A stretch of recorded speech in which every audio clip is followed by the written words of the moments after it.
and welcome to Stingray Tom's Florida. I've been thinking of doing a special video for when the channel reached 2,000 subscribers. I'm not sure why really, since it's not an important milestone, but regardless I thought I'd have well over a month to come up with something.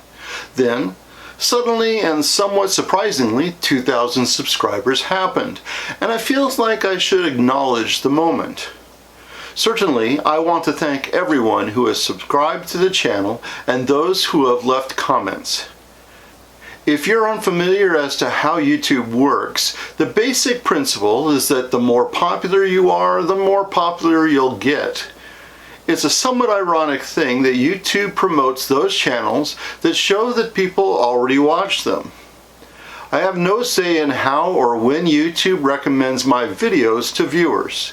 It really has to do with the number of subscribers and what they call engagement, the likes and even dislikes that a video gets, along with the number of comments.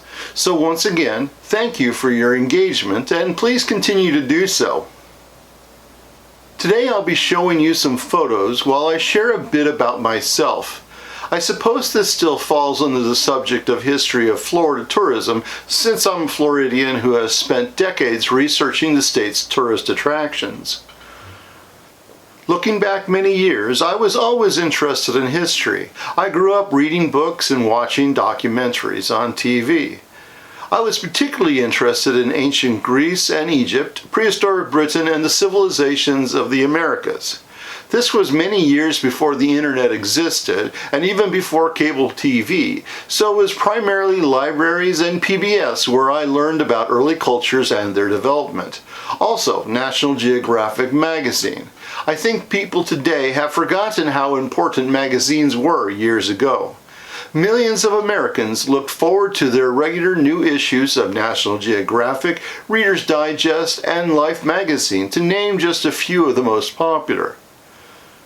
But getting back to me and my interest in history, the only thing is that there wasn't a time when I thought of history as a job. And frankly, if anyone had ever asked me what I wanted to be when I grew up, I'd have said zoologist.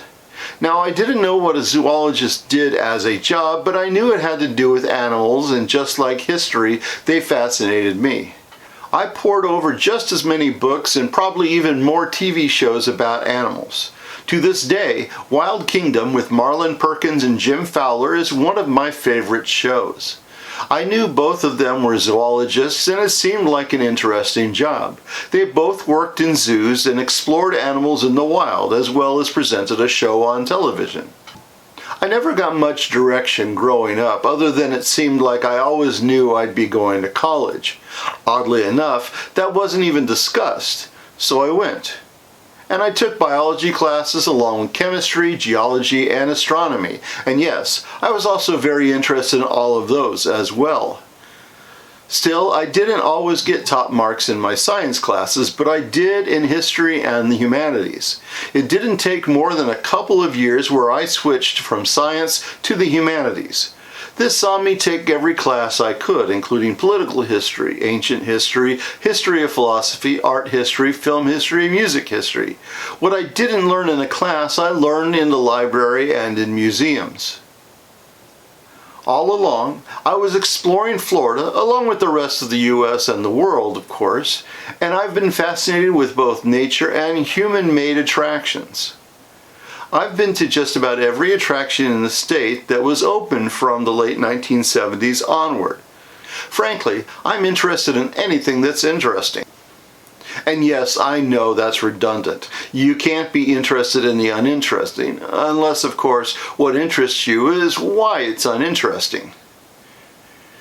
Anyway, over the years, I've explored just about every part of Florida, taking photos and talking with people. While I love to go to the state's attractions, including the modern theme parks, I also regularly go out into nature, exploring the hundreds of miles of beaches, dry scrublands, the Everglades, foreboding cypress swamps, quiet lakes, black water rivers, and more. Not only have I been to nearly all of the state parks, but I've also visited dozens of the state's wildlife management areas and forests.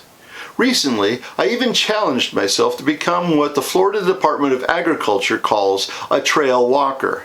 Over the past few years, I've hiked about 100 miles on 30-plus state forest trails, reaching the third level of trail walker, known as Trail Master. That was a lot of fun, and I'm still walking.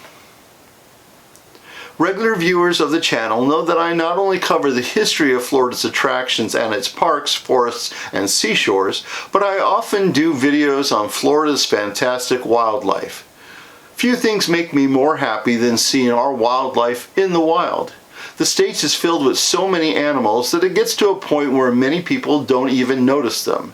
But I'll roll my car window down to say hi to the wild birds. I regularly see egrets and herons, sandhill cranes, wild turkeys, and ibis. As you can see from these photos, I love to connect with both animals in nature as well in zoos and aquariums, and I enjoy telling people about them on the channel. I suppose there's not that much more to say. I'm still researching, and since the start of 2024, I've visited 18 counties, interviewed a dozen people or so, spent time in 3 museums looking at archival material, and checked out historic sites as different as Confusion Corner, Stewart's Weird Traffic Intersection, the southernmost point on Florida's mainland at the bottom of the Everglades, and Florida's official welcome centers.